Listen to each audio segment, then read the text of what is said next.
everybody, welcome back to my channel, ELO for Life. And today I'm going to show you guys how I make a full wig without a closure or a frontal. Okay?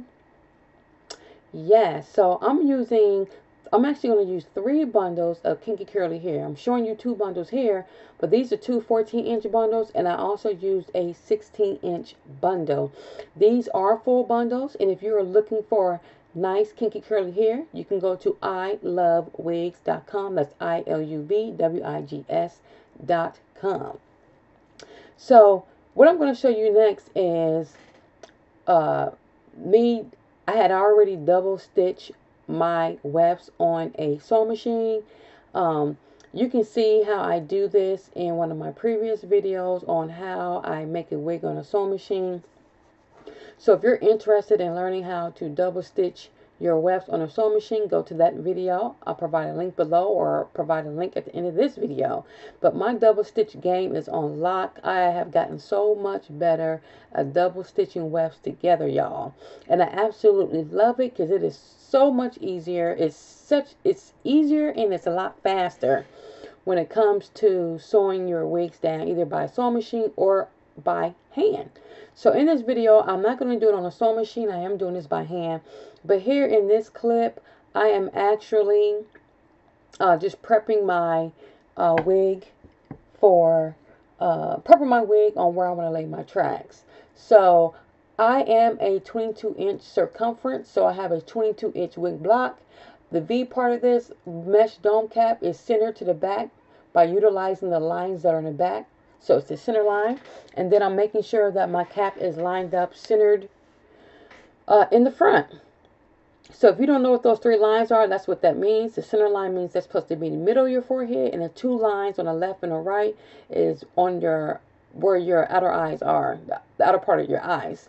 So if you didn't know that, now you know. But that's exactly how I place my mesh dome caps on my canvas head and when I make wigs for my clients, okay? And then you just simply put in T-pins just so that the wig cap doesn't slip. The mesh dome cap doesn't slip. So next here, I'm simply going to just outline exactly where I'm going to put my double wefts at. And using a metallic Sharpie is so much easier to do. I suggest doing it this way. That way you're not adding too many tracks on the cap, and you're not adding not enough tracks on the cap.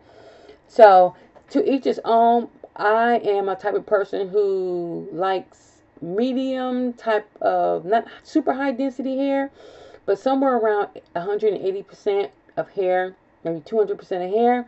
To each his own.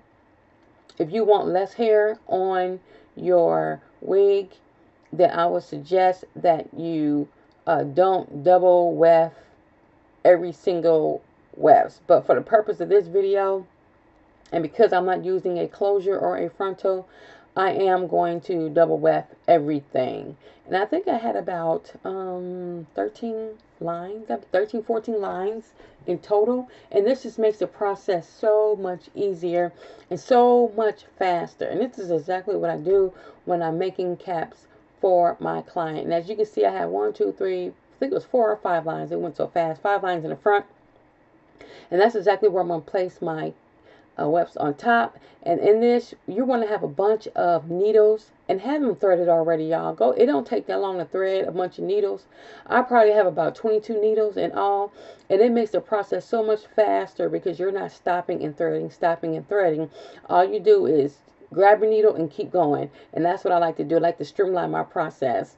And then next, what you're going to want to do is go ahead and lay your tracks down on the lines that you've already created, and you're going to T-pin those in so that they stay flat. That's exactly what I do. I did cut the wefts on this wig, and that's what I do. I cut the wefts on the wig itself because I want to make sure that everything is flat. I don't want no humpity humps, and I don't want to feel no bumpity bumps, okay? And then I'm just showing you how I stitch my wigs. I go the underhanded way. Some people are overhanded. It's to each his own and whatever your preference is. So I'm an individual who likes to do it underhandedly. I may show a video when I do it on top hand, but it's just more comfortable and it allows me to move a lot faster when I underhand it.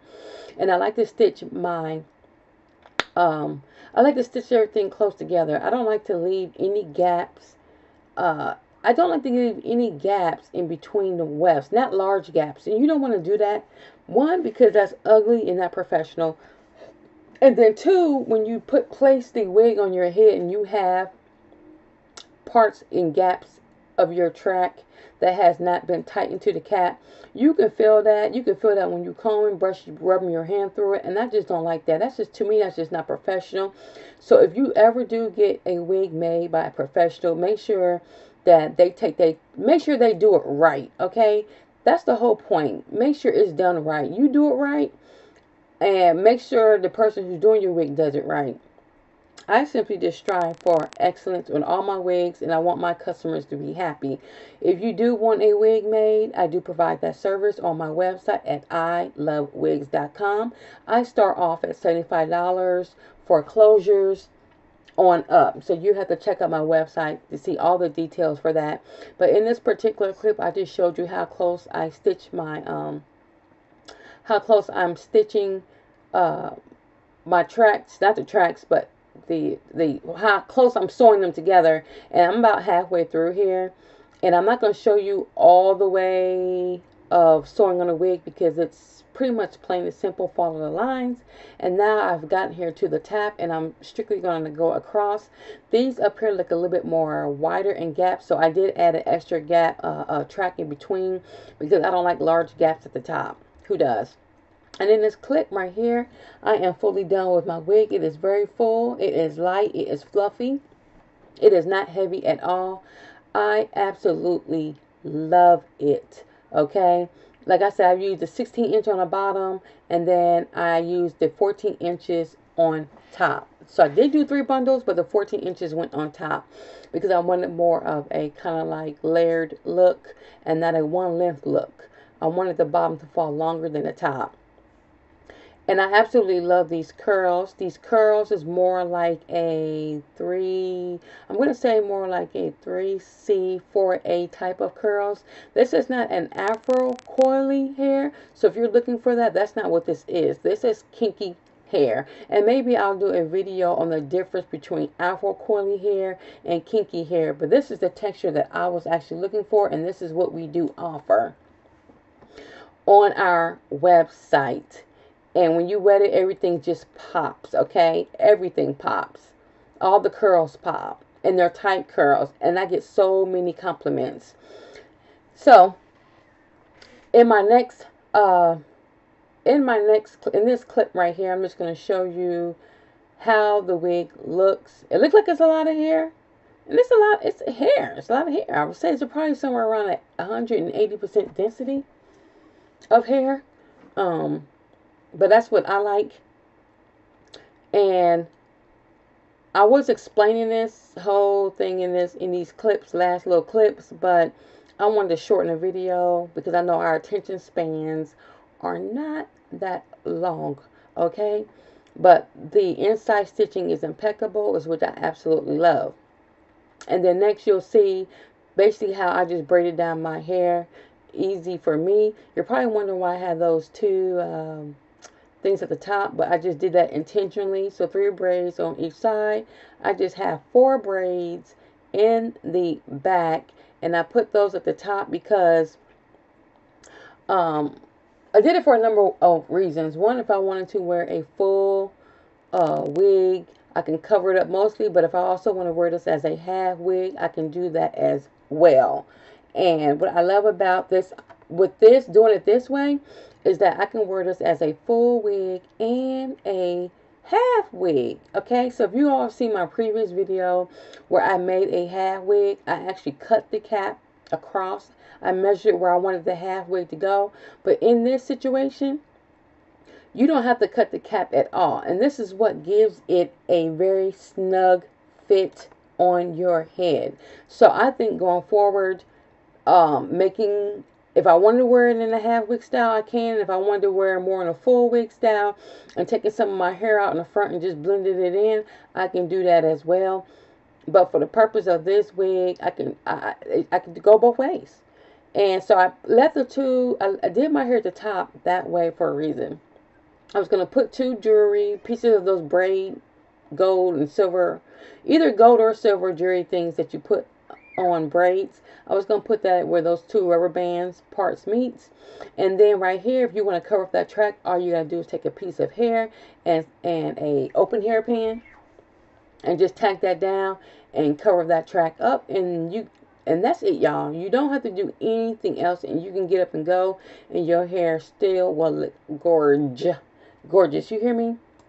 Like I said, I've gotten so many compliments, and this is just one of those easy styles where you can just get up and go. No blending, no putting makeup on it, no freeze spray, no gel, none of that whatsoever.